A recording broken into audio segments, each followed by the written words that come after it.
Okay, ladies and gentlemen, welcome to Teaching Conversations.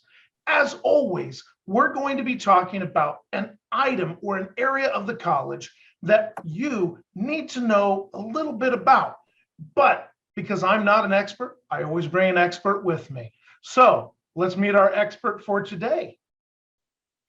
Good afternoon. My name is Meredith Johnson Palmer, and I am the Dean of Student Success here at Richland Community College. All right. So Dean of Student Success. Now, the good news is we've kind of gotten away from old college names and we call things kind of reasonable functional names. Student Success is pretty descriptive. You're there to help students succeed, but specifically kind of what areas are student success folks focused on? Sure. So in my role, I oversee the success coaches, the solutions specialists, our career and technical recruitment, our Clinton area, and so those are kind of the central areas that I oversee. So typically students come in to our area when they meet with the solutions specialist, going through like that admission process, getting transcripts sent, and getting set up for placement tests, kind of that initial onboarding. Now, that's a really good point because I just said all the names make sense. Solution specialist, I'm old. Give me the term that old guy knows. Is that old admissions person? Is that who that is? Yes. Okay. And see, it makes more sense to call it solution specialist. Yeah, but because they're so much more than that, because they're really a centralized focus within the student center. So a lot of times students will come in just with a variety of questions. Staff will come in, faculty will come in, community members will come in, and that's typically the place that they stop to get answers. And so that's kind of what came of that name, is the solution center, hence the solution specialist. And it does make sense because it is kind of the college's front door, if you will. It is the first place you walk in and you go, well, I wonder how to find the answer to this, or this. I'm not probably going to the cafe. I'm not probably going to the library. Where am I going to go? I'm going to go right there to what was the admissions desk. And it's a great first step, because if we have people that we've trained and are prepared to address a wide variety of stakeholders, but a wide variety of problems, then we're already one step ahead of the game. So it's actually a great way to think about that. So the first step of the process is one of the solution specialists. And as you mentioned, that was admissions, but it could also be a number of things. What's another one of the pillars of the student success department? So then our success coaches. So once a student kind of goes through that admission process, they are assigned a success coach by the program that they are pursuing. And so that's the next step, where they're working with, going over the program, going over what their goals may be, creating a plan of action for them, getting to know them, building those relationships with students, and then identifying resources as they come along for students to be successful. Okay, and that's going to be the person that the student is going to have more the long-term contact with.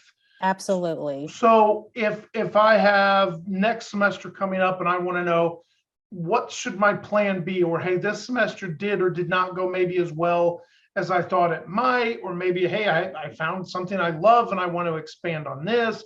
That success coach is going to be that touchstone for how to get to whatever their next goal is. Is that accurate? Absolutely, as well as maybe identifying some additional resources outside of the classroom that maybe they might need assistance with.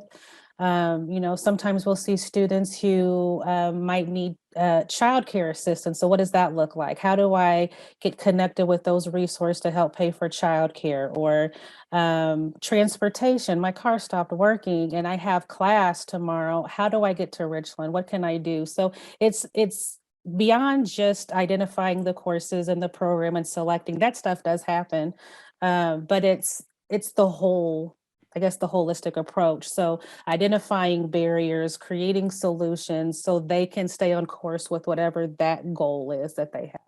Well, and this is another great area in our discussion that we're going to have with Tamisha Tate with regard to Thrive.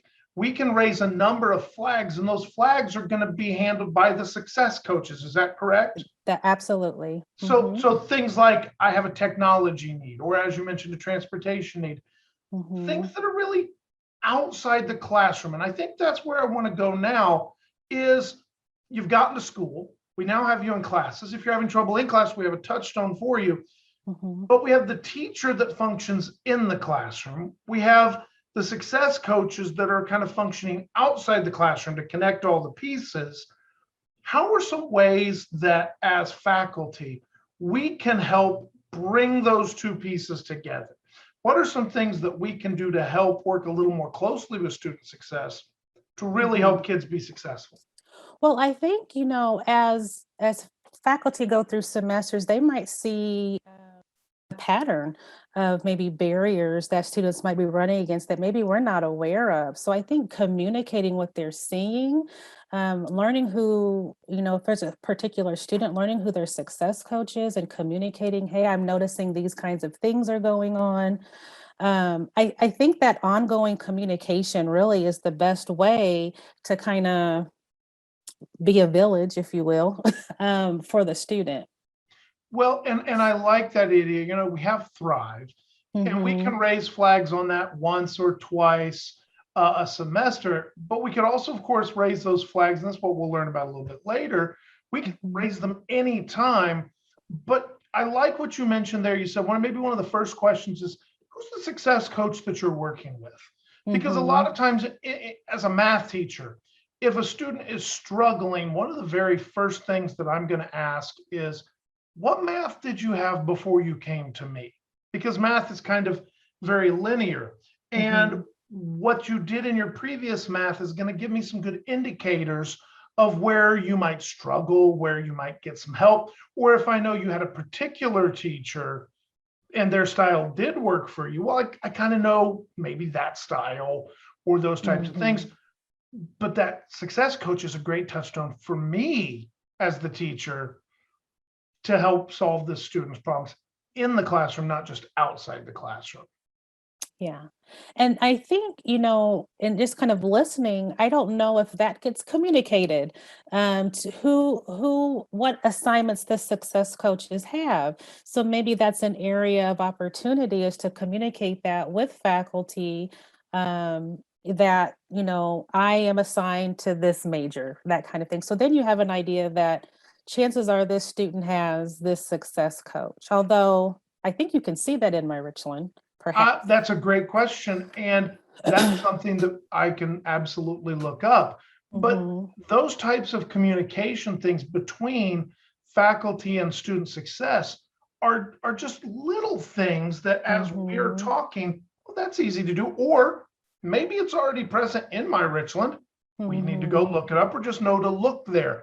The other thing about it is, as particularly with adjuncts, if we talk about adjunct faculty for just a second, one of the challenges as an adjunct faculty member myself for almost 2 decades now is there's not always that facial connection.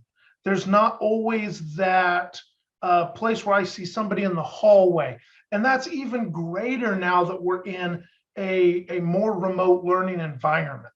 And so it's kind of interesting. We have listened as full-time faculty talk about not being on campus, and that's the life of the adjunct faculty member in many cases, particularly in some of our health professions where they're all online or have been for a while. So making those connections, adjuncts, is really important. And sometimes we need to take the initiative to figure out who is that success coach for that student, or just pop in and connect a few faces and connect a few names.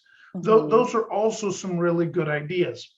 So if I have a student that is struggling, and let's make it a struggle that is academically based, how might student success help me as the instructor out, or vice versa? Sure. So within Thrive, an instructor can certainly raise a flag, or they can certainly just reach out to the coach and say, I'm working with this student. I'm noticing there's some difficulties here. You know, and then we could kind of loop in to see, are they utilizing during maybe what's going on? Do they have access to everything that they need to be successful in the course? I just think, and you don't have to wait for Thrive. You know, you can just certainly just reach out to the coach and say, hey, I'm concerned about this student. Well, and I think the other thing you mentioned there was looking at the whole student, because as an instructor, I may have only known this student for 2 weeks, 3 weeks, 6 weeks, whatever it is. And I may be only online. They may just be a little name and a tag or a discussion box for me, versus those success coaches in many cases have worked with that student for a little bit, so they can at least share with me what can be said. So for example, they may not be able to share everything. Sure. But they may be able to say, actually, this student is going through a lot right now with regard to a broad category of something or other. Sure. And we're working with them on this. So for example, well, why can't this kid get they failed their test because they didn't have a calculator? Well, actually, that's connected to another issue we're having. That's something we're working on right now, you know, and that gives me as the instructor, like, okay, back off a little bit, take a big deep breath, be part of the solution, you know. And it's amazing sometimes how just a little bit of grace on the part of the instructor, especially when we're teaming it up with that broad perspective that student success has, how those two things can go together. Yeah, and I think that really speaks to, you know, with the communication side, it's just, you know, us communicating with the students, us getting to know the students, but us also getting to know faculty and being able to say, hey, this is what's going on. I want to make you aware of this circumstance, that kind of thing. Getting comfortable in doing that.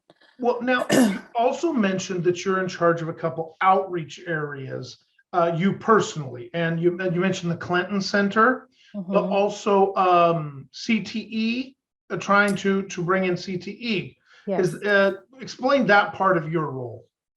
So I'll start with the CTE first. We just hired someone, so that's very new. But it's a CTE recruitment specialist. So she'll be working, Mackenzie Lyric is her name, and she'll be working with the deans and faculty to help recruit students to the CTE programs, as well as transfer programs as well, and working with the area high schools and community. So we used to kind of have one person that dealt with some recruiting and then did a lot of dual credit things. And it's difficult to do both of those at 100% because those are both huge areas.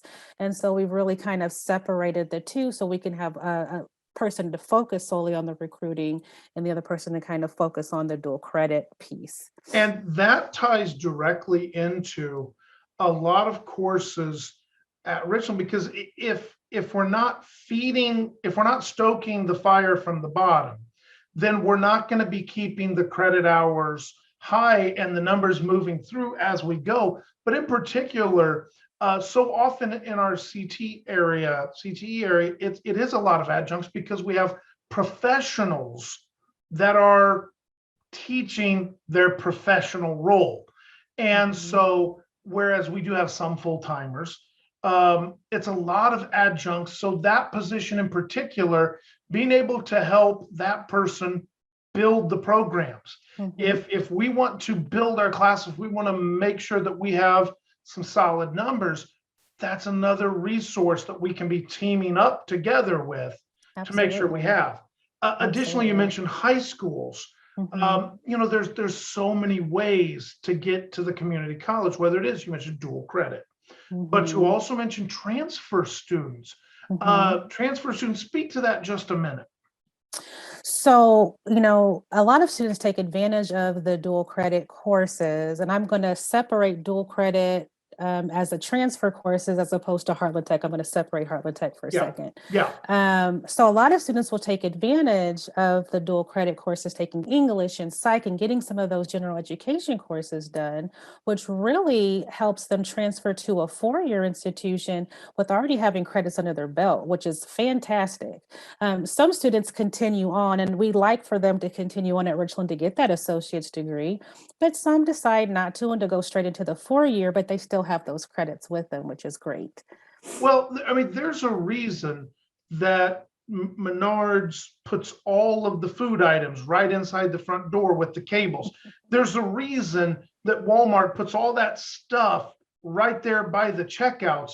If we can get people to join us for a dual credit class, or we can get them to join us for something that's just a single class that may transfer, the likelihood that they may take a few more with us, or maybe they Absolutely. do some summer work between their traditional college placement, or they choose to stick with us, and take advantage of what is really an amazing value in education. Mhm. Those are important pieces. But what it also means to the instructor is solution. Our solution person helps get them in the door. Mhm. We have our success coaches that then need to connect them. Well, what goes together with your high school? Which ones go together with the program that you wish to go to somewhere else? And we, Mhm. as the educators, need to also understand that means we may have some younger people in our classes, particularly those classes that are online. Oh, yes. They may not be traditional college students, and it's even harder to tell when they're just behind a little black box on Zoom or a little entry on Canvas.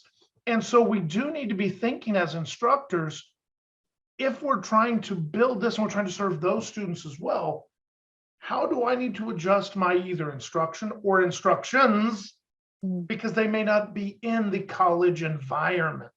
Mhm. So that college environment, and that brings us back to our success coaches, Yes. acclimating them to the college environment, because yes, it's a Mhm. college course, and no, you may not have graduated high school yet, but the more we can acclimate students, regardless of their pre-experience, to the college life, the more successful they're going to be. Absolutely. Absolutely. I think sometimes we get accustomed to, the college verbiage and what that might mean, and it just is second nature to us. We speak it, and I think that's another beauty of having that success coach is to kind of walk them through. This is what this means. This is how you navigate this. Those are what these credit hours mean. This is how it applies. So. The entire scope that they're here at Richland. So. Well, and a question that just came up in my own household. Um, my wife has worked at Richland a long time. I've Mhm. worked at Richland, as I mentioned, for almost 2 decades. And I remember what my credits did when I went to Richland, but my son is now at Richland, and I didn't know, do my credits for dual credit when I go to the next college, the credits transfer, but what about the GPA? How does that work? What are the mechanics of taking what Mhm. I have and getting it where I need it to go? And that's Yeah, another success coach area. absolutely. That's funny. I had that same conversation with my daughter that took a summer school class over the summer here at Richland and transfer and did phenomenal, but then was disappointed that her GPA didn't change. So. Not I haven't showed my son my transcript from when I went to Richland, but it worked the other way in my favor when I went to Richland. So it's Yes. okay. Sometimes you win, sometimes you lose. It's okay. Yes. That's a life lesson. Yes. Well, I'm glad we were able to sit down and talk about the success coach area, because we're going to get into Mhm. Thrive more with Tamisha. Mhm. But we need to know that we have people that are the first open door to Richland, those solution folks. Then we have the success coaches, and those Mhm. success coaches are there to work not just with the student, but also with faculty to ensure that we're making those students as successful as possible. And the Mhm. best thing we can do, and I think this has been the theme of our discussion, communication. Absolutely. Absolutely. Couldn't Is say there it better. is there anything in your area that you would really just love instructors, adjuncts, other people in the college? Is there anything you'd like them to know? Just come in and say hi. We have been away, as you know, for 18 months or so. And so it's good to see faces with names. We see a lot of names on the computer of who's teaching what, but let us know if there's anything interesting about your class that we maybe need to communicate to the students. Do you use certain softwares? There's certain things that we can help facilitate those conversations. So when they come in, they are prepared and they know. I mean, we know the basics, but there could be some specifics that would be helpful. Very much so, very much so. Yeah. Well, I appreciate you sitting down with me. Again, Meredith Johnson Palmer, and your title, your official title again is? Dean of Student Success. All right, there we go. And that covers everything from getting folks in the door to supporting them while they're here. With that, thank you so much for joining me with Teaching Conversations. Thank you for having me.